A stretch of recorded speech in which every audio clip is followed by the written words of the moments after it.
I've been to prison twice around the grand jury.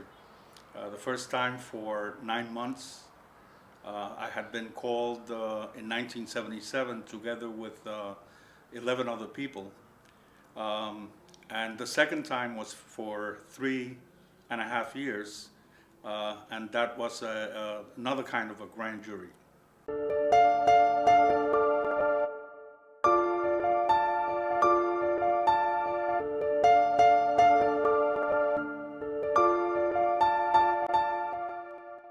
Testifying before the grand jury meant that there was a possibility that people that I had associated with over the course of years, even if I was not currently associating with them, that their names could come up in whatever investigation they were conducting. And I didn't want to be a traitor to my friends. I didn't want to name names or answer questions that involved the names of others, for the simple reason that I didn't know what the result of that was going to be, since the prosecutor was not going to allow me to know what the issue was that they were investigating. The third thing was political. I was part of the Puerto Rican independence movement, and the Puerto Rican independence movement had always experienced the use of U.S. law to repress it, to criminalize it, to frighten people, to force individuals to go against each other and enter into conflict with each other, and I wanted no part of that. And so the first time we decided, those who had been called after we had a meeting with our lawyers, that we were not going to bother even going into the grand jury room, but that we were going to refuse in front of the judge. The judge's response was that if we did not do as he ordered, that we would definitely be going to prison for the duration of the grand jury. In my particular case, the grand jury had 9 months left, and so I served the 9 months that the grand jury was in session. By law, at the end of that period, they have to let you go. The second time was in 1983, about 4 or 5 years after the first grand jury. And at that point, they were asking the judge not to ask us to testify, but simply to imprison us for refusing to cooperate with the FBI. In other words, for refusing to become unpaid informants in the FBI witch hunt of the Puerto Rican independence movement. And so they were asking the judge to give us 20 years in prison each.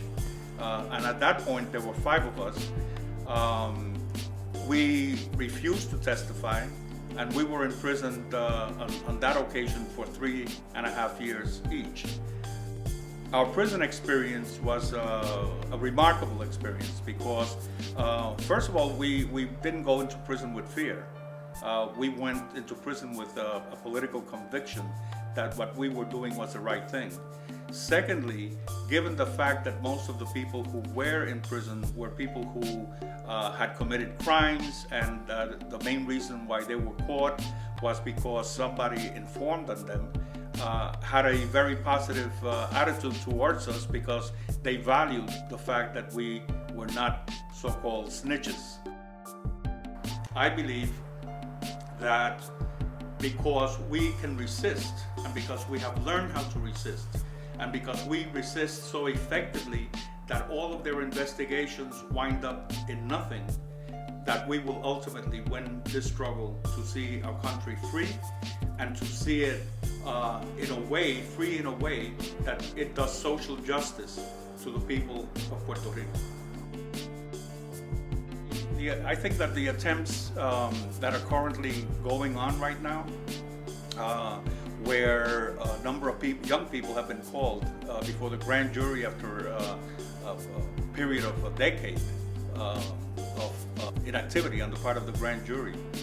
The ones that you have seen, heard, read about, and who are now facing prison as of the 28th of this month, that their resistance to the grand jury, their refusal to go before the grand jury, and willingness to tell the judge that they will not cooperate with the federal government is very inspiring, because it continues that long tradition of resistance. They and others like them have received visits from the FBI. They have tried to intimidate them by threatening them with prison.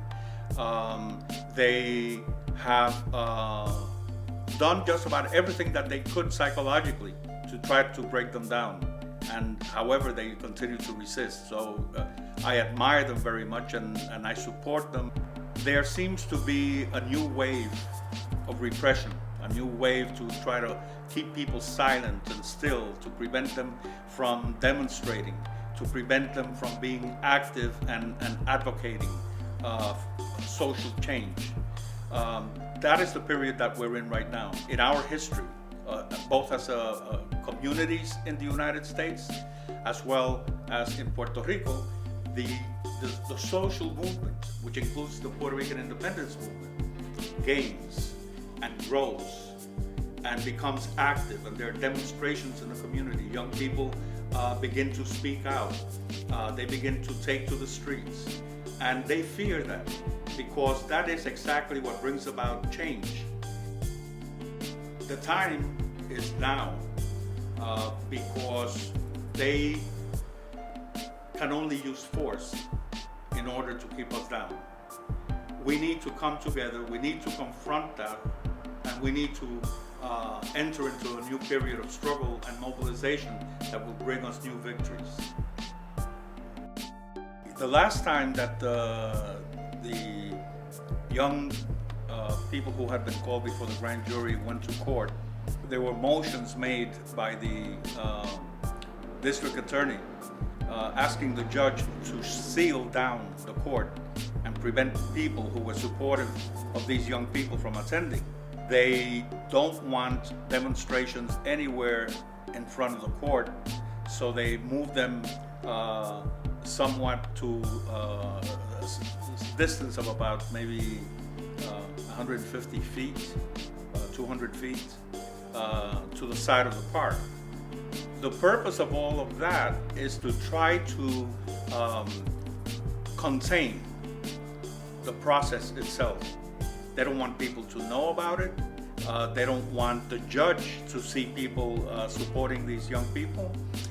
They don't want any kind of information to leak out. They want to keep this so mysterious, this process so mysterious, that they are free to operate and free to move around, intimidating people out of the ignorance of people, because they don't know what the process is, and they don't know that resistance is being played out in this process.